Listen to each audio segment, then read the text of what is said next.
Have you ever wondered why there was no room in Bethlehem for Jesus? In this video, I'm going to be sharing with you about what it means to make room for Jesus. I'll share with you a story about the beauty of slowing down and how making room for Jesus is both an internal and external action. So this video came about when I was listening to the song by The Church Will Sing, Make Room. And the song goes like this. And I will make room for you to do whatever you want to, whatever you want to. And as I listened to that song, I started to reflect on my life, myself personally. And I was asking myself the question, am I making room for Jesus? And even more specifically, am I making enough room for Jesus? And especially in this season. And that's the question I want to ask you today. Are you making room for Jesus?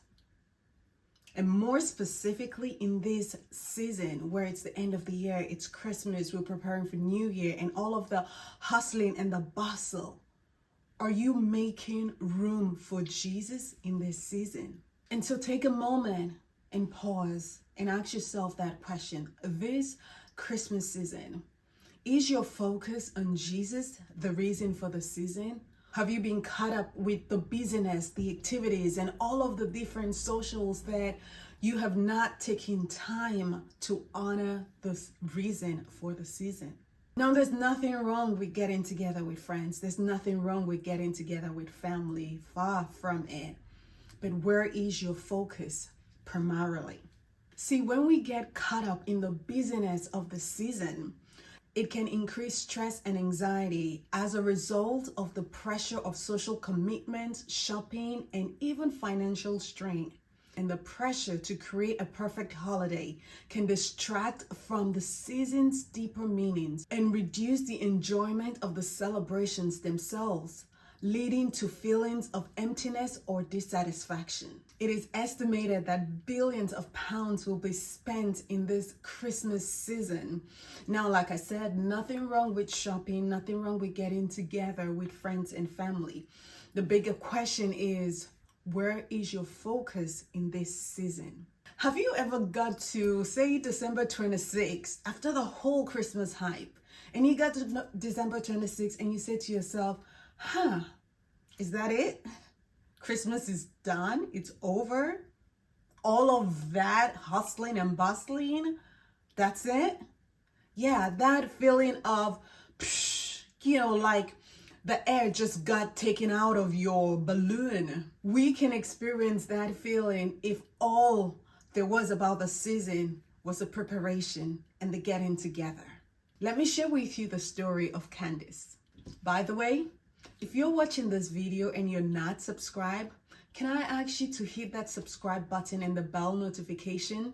It means a lot to me. Plus, it will help this video be seen by so many other people. So Candace is a woman who loves to host elaborate and beautiful Christmas parties every year. Her decorations were exquisite. Her dinners were perfect. However, one chilly afternoon, while she was rushing to get even more decorations, she saw a child outside a charity shop, playing joyfully with an old worn-out toy. The child's laughter was contagious, drawing Candace in. She realized that in her quest for perfection, she'd overlooked the simple joy and genuine connections that make the season special. Inspired, Candace decided to host a different kind of gathering. This Christmas season, less can be more. Instead of focusing on elaborate things, why don't you truly slow down and focus on what truly matters? Let me read for you the scriptures from Luke chapter 10. It's the story of Mary and Martha. Jesus at this time was visiting the home of Martha and Mary, and you can find the story in Luke 10 from verses 38. And it says, as Jesus and his disciples were on their way, he came to a village where a woman named Martha opened her home to him. She had a sister called Mary who sat at the Lord's feet listening to what he said. But Martha was distracted by all the preparations that had to be made. She came to him and asked, "Lord, don't you care that my sister has left me to do the work by myself? Tell her to help me." "Martha, Martha," the Lord answered, "you are worried and upset about many things, but few things are needed, or indeed only one. Mary has chosen what is better, and it will not be taken away from her." Now, if you put this in context, does it mean that Jesus did not want to eat? Does he mean that he did not like the fact that he was being catered to? Of course not. That's not what he meant. He just meant put it in context. And so whatever you're doing in this season, put it in context. Don't be caught up by the culture, the buying, the spending, the numerous activities and socials. Put it in context. Why are we celebrating this Christmas season? Jesus should be our focus. And so how can you begin to make room for Jesus in this season? Let me share with you some tips to help. So first, redefine priorities. And this is both internal and external. So let me start with the internal, making room for Jesus. What does that look like internally? So instead of making the most of your attention, focus on external stuff this Christmas. Why don't you take that lens and focus it back into the internal? Maybe start with creating new tradition with friends and family. Well, to start with you, I've just put up a checklist. You can just find it right here where you can just go through it and look at how much your heart is surrendered to God in the different areas of your life. That's a starting point. That's something that you can work through and see how much you surrender to God, to what percentage are you giving God complete control over your life in the different areas. So use this checklist and begin a process of just doing an internal audit to how much room you're making for Jesus in your life and to how surrendered you are to God. And so start with a checklist and then go on from there. And so secondly, embrace stillness. In this season, with all the 100 things you need to do and you think you need to do and you have planned to do, embrace stillness. Make adequate time to focus your attention on Jesus. Make time for prayer and meditation on God's word, on just simply pouring out your heart to God and surrendering to him and acknowledging the gift that is Jesus, the gift that is from God, which is Jesus, that was given to us in this season. What does that mean? God giving his son to us in this season. Take time to just meditate on God and pour out your heart to him in stillness. And moving on from that, you can also start a new tradition, like I mentioned earlier, maybe with your family or friends. Get together. Can you focus on a scripture that you all will meditate on collectively throughout this season to bring your attention back to Jesus, the reason for the season? So that this season is an opportunity for you to actually grow spiritually, individually, but also grow spiritually collectively. What is your family situation like? What are your friend groups like? Can you start a new tradition that brings the attention back to Jesus and what the season of love from God is all about? Then moving on from that, consider simplifying the season. If you've always been so preoccupied with elaborate traditions, with hosting elaborate gatherings, again, nothing bad as long as it is in context. But if your attention has been given to all of those external things and all of those activities, that it takes you away from stillness, that it takes you away from auditing your life and whether it's surrendered to God, that it takes you away from the focus of the love of Jesus, of the love of God, and centering your heart in God. If any activity takes you so away from that, then it's time to simplify things. So if you're used to having elaborate celebrations, consider simplifying it. Consider attending less social gatherings so that you can just focus your heart on what truly matters. Okay, so that's internal. Let's go to the external. In this season, how can you point the world to Jesus? See, our culture is so quickly, at least here in the West, is so quickly eradicating as much as possible anything that has to do with God, with Jesus, whether in language or whether in conduct, in actions. So quickly and so much is being put into trying to get Jesus out of the equation. So what can you do about it?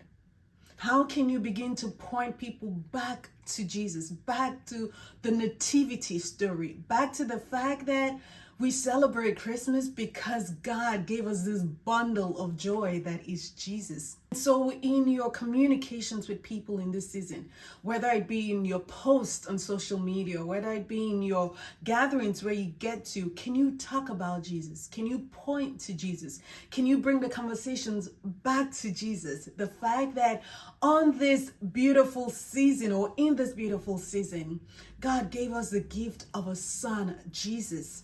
And that's who we celebrate. And that's why Christmas is meaningful to us. How can you bring Jesus into the conversation in your social media, in your interaction with people? How can you do that?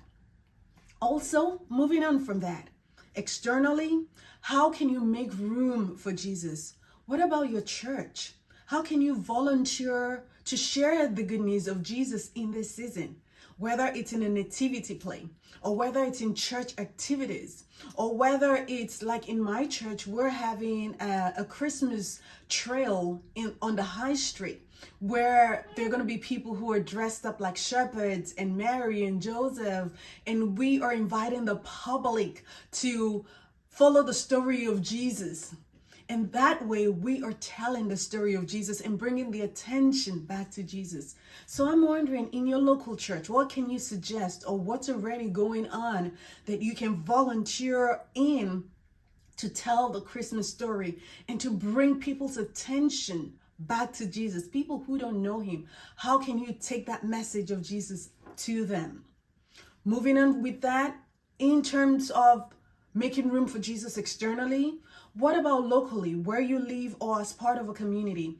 Can you give hope and share love by donations to people who are less privileged, to people who are going to struggle in this Christmas season, who will feel lonely? Can you spend time with people who will be lonely? Can you visit maybe a shelter? Can you help with giving food? What can you do in this season to show love, whether it's in your volunteering, in your actions, or in your donations to people who will be less fortunate? In the UK here, there is a crisis where homelessness is a real issue for people on the streets at this time, where they're not going to have heating, or they'll be forced to stay outside. But by donating money to certain organizations, you can help to provide shelter for people who are disadvantaged in this season. So is your local church doing something similar? Can you volunteer? Can you give your finances towards that? So remember the question I asked at the beginning. Have you ever wondered why there was no room for Jesus in Bethlehem? Well, I wonder if they knew he was the Son of God. If they knew he was going to perform the miracles that he was going to perform, if they knew he was sent from God, would they have made room for him? I bet they would have. I bet they would have cleared whatever needed to be cleared. I bet they would have ejected somebody to make room for him if they knew he was the Son of God. And so you, with how much you know about Jesus and how important he is to us and to the world, if you made more room for Jesus in this season, what would that look like?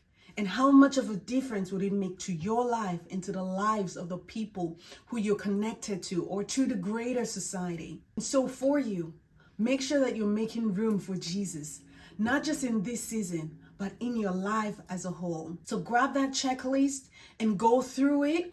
Hit that subscribe button and share this video with as many people as you know who it will help. I am so excited to continue to support you to find hope and to become everything that God has called you to be, and to grow spiritually. I'll see you in the next one.